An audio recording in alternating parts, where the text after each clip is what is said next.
Hi, it's Neil here, just giving you a quick tutorial about how I lay out my palette for oil painting for portraits. I think of the palette like a musical instrument. I like it to be kind of in tune. That means I set it out the same kind of way.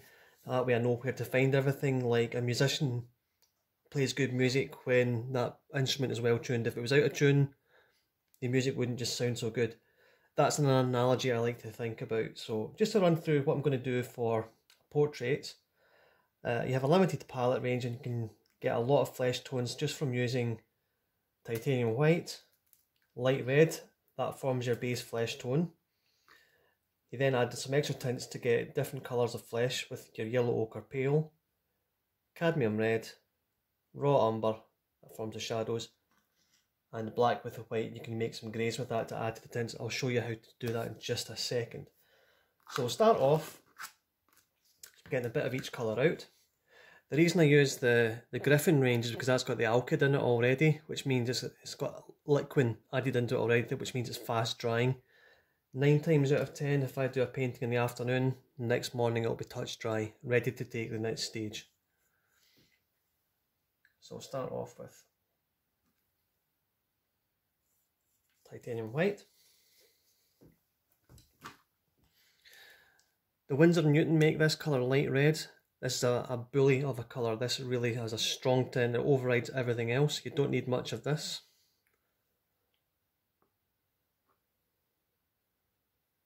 I don't know if you can see that against the palette, but there's hardly any put out there. Again, just a small amount of the yellow ochre.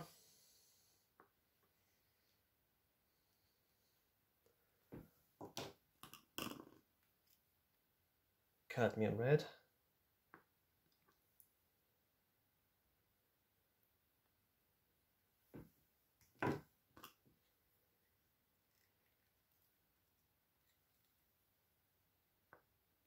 So raw umber. One reason I put a bit more out of that one is because I'm going to use some of that for drawing in a minute or two. And again, I've used the Griffin range with Winsor & Newton for the ivory black, again because it's fast drying. So anything I add with that to make some greys, that'll make that fast drying as well. And I put that at the opposite end of the palette to my white, so I don't make a mistake with putting the white brush into the dark paint and vice versa. I keep it at the opposite ends of the palette.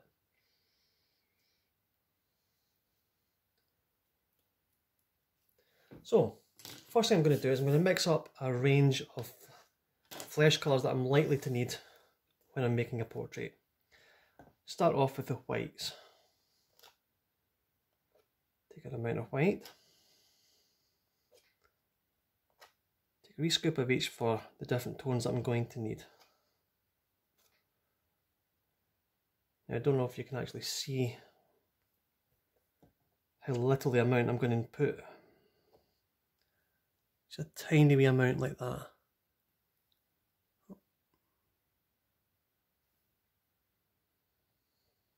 That's probably too much for that amount of white paint there. But just mix that in. And you see how that gives us a nice base flesh tint, a nice light colour.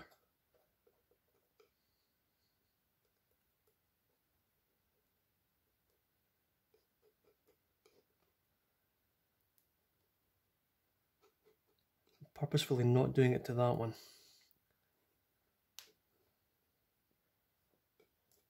To this one I'm just going to add a little bit of the yellow ochre. This gives this a yellowy flesh colour.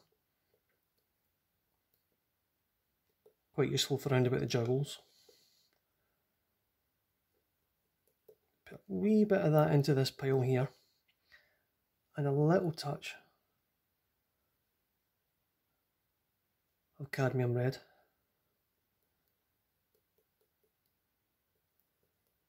That's good for areas that are round about the middle of the nose, the cheeks, the ears, the bits that I've got there where the blood's closer to the surface, so it shows redder compared to the other flesh tints. Now, just for a second, I'm going to clean my palette knife because we're going on to the shadows now.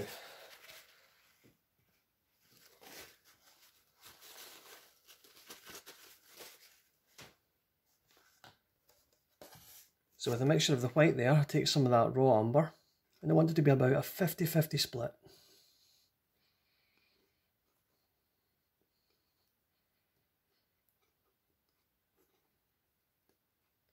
And this gives a nice cool shadow.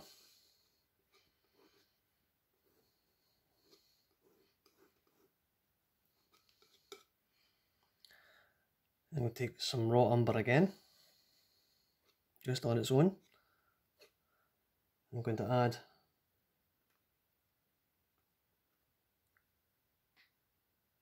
a fair chunk of the light red, and that gives us a very nice warm shadow.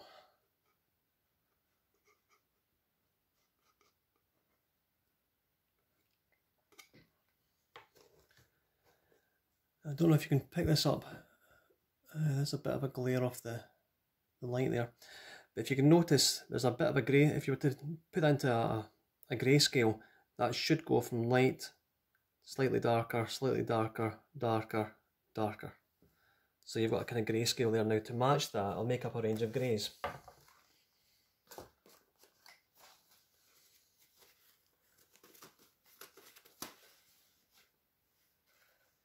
Again, always go for the light colour first.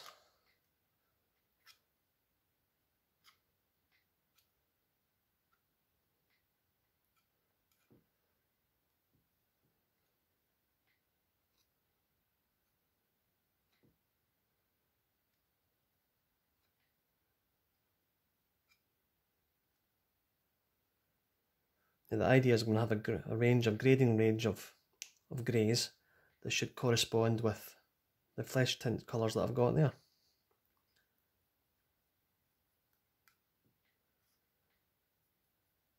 Don't always get it right first time.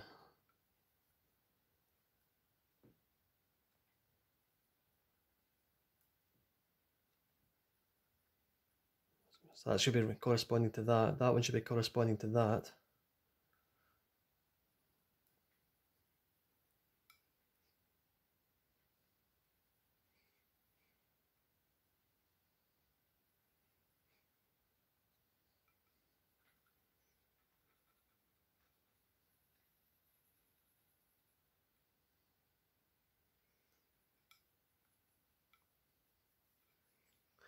The idea being, for example, if the chroma is too high in the bit that you're painting,